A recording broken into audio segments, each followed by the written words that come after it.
अब आप में से बहुत से ऐसे लोग हैं जिनके अंदर मसीही जीवन जीने की बड़ी इच्छा है, लेकिन आपने कभी नहीं सीखा कि मसीही जीवन जिया कैसे जाता है। लेकिन बाइबल कहती है कि मसीहत आपको विरासत में नहीं मिलती है। ये लहू और मांस या मनुष्य की इच्छा से नहीं है, क्योंकि मसीह वो है जिसने प्रभु यीशु को अपने जीवन में स्वीकार किया है और एक बदलाव उसके जीवन में अब दिखाई देता है। अब तीसरी बात, मसीही वो है जिसने अपने जीवन में एक चुनौती को स्वीकार किया है।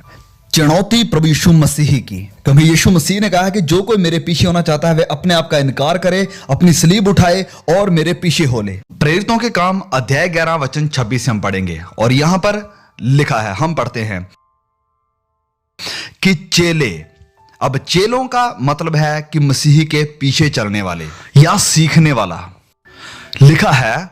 और चेले सबसे पहले अंताकिया में ही मसीही कहलाए। अब पौलुस और सिलास अंताकिया में थे और कुछ महीनों से सुसमाचार का प्रचार कर रहे थे। वो लोगों के बीच जाके आराधनाएं करते थे, प्रचार करते थे। सैकड़ों लोग उनके द्वारा परमेश्वर यीशु मसीह को स्वीकार कर रहे थे और उन्होंने कलीसियाओं को स्थापित किया और उस क्षेत्र के बाकी लोग उन्हें मसीही कहने लगे, मसीही के पीछे चलने वाले, मसीह यीशु के चेले, मसीही। और यही सबसे पहले यह शब्द इस्तेमाल किया गया था, यीशु मसीह के पीछे चलने वाले। और आज रात जिस विषय पर मैं बात करने वाला हूं वो ये है कि हमें मसीही जीवन कैसे जीना चाहिए। हमें मसीही जीवन कैसे जीना चाहिए। कुछ साल पहले मैंने एक लड़की के बारे में सुना था जिसके दिल में यह बड़ी इच्छा थी कि वह म्यूजिक को बजाना सीखे और उसके अंदर संगीत की योग्यता थी। लेकिन 20 साल बाद उसके पड़ोसियों को उसके गीत को, संगीत को झेलना पड़ा। क्यों? क्योंकि उसने सारे संगीत को खराब कर दिया था। अब असल में हुआ क्या था, उसने अपनी 5 उंगलों से अभ्यास करके कभी भी संघर्ष नहीं किया और ना म्यूजिक सीख पाई। उसने संगीत सीखने को नजरअंदाज कर दिया था। अब आप में से बहुत से ऐसे लोग हैं जिनके अंदर मसीही जीवन जीने की बड़ी इच्छा है। आप मसीह होना चाहते हैं और अच्छे से मसीही जीवन जीना चाहते हैं, लेकिन आपने कभी नहीं सीखा कि मसीही जीवन जिया कैसे जाता है। अब आपको कहा तो गया है कि आपको मसीही होना चाहिए, आपको कहा तो गया है कि आपको मसीही जीवन जीना चाहिए, लेकिन नहीं सिखाया गया कि कैसे। मैंने एक औरत के बारे में सुना था जिसने कहा कि हमारा पास्टर बहुत ही अच्छा है, हमारा पास्टर बहुत अच्छा है, उसकी सेवकाई बहुत बढ़िया है और हम सब उसे बहुत प्यार करते हैं। लेकिन मैं पूरे जीवन में यह समझ नहीं पाई कि वह चाहते क्या है कि हम करें। और आज रात मैं चाहता हूं कि आप बड़े ध्यान से सुने कि हमें मसीही जीवन कैसे जीना चाहिए। लेकिन सबसे पहले मैं चाहता हूं कि हम ये जानें कि एक मसीही है कौन। यीशु मसीह के पीछे चलने वाला असल में है कौन। बहुत से लोग हैं जो ये विचार करते हैं कि अगर आप एक मसीही देश में पैदा हुए हैं तो आप मसीही हैं, कि अगर आपके मां बाप मसीही हैं तो आप ऑटोमेटिकली मसीही हैं। लेकिन बाइबल कहती है कि मसीहत आपको विरासत में नहीं मिलती है। ये लहू और मांस या मनुष्य की इच्छा से नहीं है। ध्यान से सुनिए मुझे, आप ऐसा कुछ भी नहीं कर सकते हैं कि जिससे आप ऑटोमेटिकली अपने आप में परमेश्वर के राज्य के अधिकारी बन जाएं। आप चर्च जा सकते हैं, आप एक अच्छा जीवन गुजार सकते हैं, आप एक अच्छे भले इंसान बन के रह सकते हैं, लेकिन यह सब आपको मसीही नहीं बनाता है। आपके अंदर मसीही जीवन के सारे चरित्र हो सकते हैं, लेकिन यह भी आपको मसीही नहीं बनाता है। अमेरिका के अंदर बहुत से लोग हैं जो अपने आप को मसीही कहते हैं, लेकिन अगर उन्हें बाइबल के आधार से देखा जाए तो वह मसीही बिल्कुल भी नहीं है।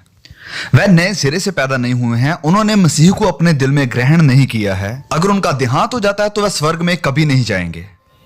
अब मसीही वो है जो व्यक्तिगत रूप में प्रभु यीशु को जानता है और उसके साथ उसका संबंध है। मसीही वो है जिसने फैसला किया है मसीह को अपने जीवन में लेने का और उसके पीछे चलने का, चाहे कुछ भी हो। आपने उसे स्वीकार किया है, आपने अपना जीवन उसे समर्पित कर दिया है। अब सबसे पहली बात कि मसीह वो है जिसने चुनाव किया है, फैसला किया है। आपने फैसला किया है जीवित खुदा को अपने जीवन में लेने का। आपने मसीह यीशु को अपने जीवन में स्वीकार किया है और ये पहला कदम है मसीही में आने का। क्या आपके साथ ऐसा हुआ है? क्या आपके जीवन में कभी ऐसा समय आया है जब आपने पश्चाताप किया है, जब आपने ये माना है कि आप गुनहगार हैं, जब आपने कहा है कि खुदा मैं अपने गुनाहों से मुड़ने के लिए तैयार हूं, और फिर विश्वास के साथ आपने प्रभु यीशु को अपने जीवन में उद्धारकर्ता स्वीकार किया? और ये है स्टार्टिंग पॉइंट। बहुत से लोग हैं जो मसीही जीवन जीने की कोशिश कर रहे हैं, लेकिन मसीह उनके दिल में नहीं है, क्योंकि मसीह वो है जिसके अंदर प्रभु यीशु मसीह वास करते हैं। जिस वक्त आप प्रभु यीशु मसीह को स्वीकार करते हैं उस समय आपको पवित्र आत्मा मिलता है जो आपको एक नया स्वभाव देता है, नया जीवन देता है, और फिर आपको मिलती है ताकत मसीही जीवन जीने के लिए। अब कोई भी मसीही जीवन नहीं जी सकता है जब तक वह क्रूस के पास नहीं आया है और प्रभु यीशु को स्वीकार नहीं किया है। मसीही सलीब पर हमारे लिए बलिदान हुआ, उसने अपना लहू हमारी खातिर दिया, और अब आपको आना है और उस लहू को यीशु मसीह को स्वीकार करना अपने जीवन में, और अपनी इच्छा से कहना है कि हाँ, मैं अपनी इच्छा से यीशु मसीह को स्वीकार करूंगा, मैं अपना जीवन यीशु मसीह को दूंगा। और फिर इसके बाद कुछ और होना आपके जीवन में बहुत जरूरी है, और वो दूसरी बात है कि आपके जीवन में बदलाव आ जाएगा। बाइबल बताती है कि पुरानी बातें जाती रही, देखो सब नई हो गई हैं। एक बदलाव आपके जीवन में आना बहुत जरूरी है। आपके व्यवहार में बदलाव, परमेश्वर के प्रति आपके व्यवहार में बदलाव। सबसे ज्यादा आप परमेश्वर से प्यार करेंगे, पहला स्थान आप परमेश्वर को देंगे अपने जिंदगी के फैसलों में और चुनाव में। अपने प्रति आपके व्यवहार में बदलाव आना चाहिए। आपके जीवन में सबसे पहले स्वार्थ खत्म होगा, आप अब स्वार्थी नहीं रहेंगे। अब आप कुछ भी नहीं करेंगे सिर्फ अपने आप को खुश करने के लिए और अपने मतलब के लिए। अपने पड़ोसी के प्रति आपके व्यवहार में बदलाव आना चाहिए। अपने पड़ोसी को अपने सम्मान प्यार करना होगा, और इसलिए आपके जीवन में बदलाव होना बहुत जरूरी है। पुरानी बातें जाती रही, देखो सब नई हो गई हैं। और अगर आपके जीवन में बदलाव का कोई निशान नहीं है तो अच्छा होगा कि आप अपने जीवन को परखें कि क्या आप सच में मसीह है या नहीं। अगर आपका जीवन नहीं बदला है, अगर आपके जीवन से वो फल उत्पन्न नहीं हो रहे हैं जो आपके जीवन में होने चाहिए थे पवित्र आत्मा मिलने से, तो भला होगा कि आप विचार करें कि आपने सच में मसीह को पाया है या नहीं, क्योंकि खुदा की संतान के अंदर बदलाव बहुत जरूरी है। प्रभु यीशु ने कहा कि उनके फलों से तुम उन्हें जान लोगे। उनके फलों से, ये फल क्या हैं? और पवित्र आत्मा के फल ये हैं: प्रेम, शांति, आनंद और ये सब। क्या आप मसीह जीवन जी रहे हैं?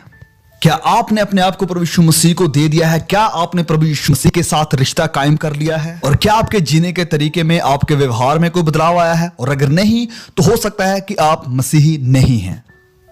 आप शायद सोचें कि आप मसीही हैं, लेकिन आप नहीं हैं, क्योंकि मसीह वो है जिसने प्रभु यीशु को अपने जीवन में स्वीकार किया है और एक बदलाव उसके जीवन में अब दिखाई देता है।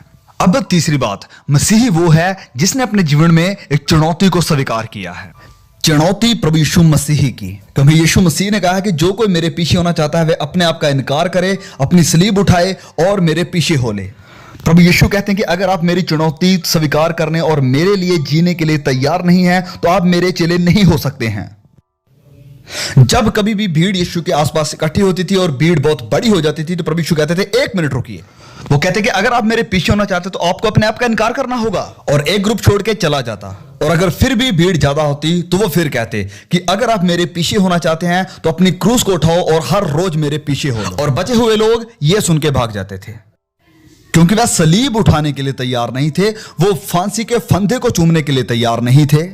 और प्रभु यीशु कहते थे कि अगर आपको मेरे पीछे चलना है तो आपको इस सलीब को उठाना होगा, फांसी के फंदे को अपने गले में लेकर चलना होगा, एक कफन सर पे बांध के चलना होगा।